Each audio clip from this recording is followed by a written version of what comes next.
So this is the NLG Phone Harness, and I will show you shortly how to install this as well.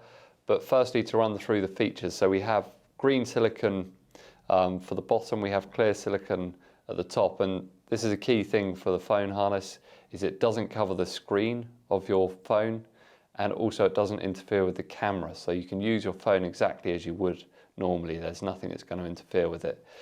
You have this central Rivetex spine, and that's a really key part. So the Rivetex spine limits the stretch on it, which means it can obviously be load rated and drop certified.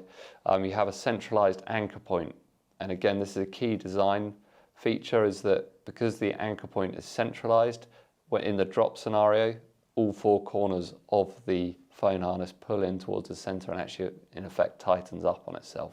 There's no stitching, so this Rivetex spine in the middle is all welded, and the way it's installed, super simple installation. So you take your phone harness and the green goes around the bottom, so you're literally hooking that around each corner, and then the clear on the top like so, and you can see there that's now positioned on the front of my phone. There's no interference with the working of the phone.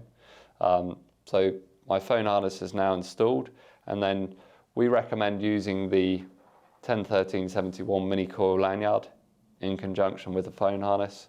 And the way I'm going to install that, I'm just going to disconnect the tailpiece off that lanyard. That's going to choke or lark's foot round the D-ring, attaches on like so, and then I just clip on like so. Obviously that will now attach onto a D-ring on my belt or my harness or to my person, and my phone is now secure. And you can see the point I made earlier is that if I drop this and all four corners actually pull in towards the middle, so as the phone gets dropped, the phone harness actually tightens up on it, so it's even more secure. And that is the NLG phone harness.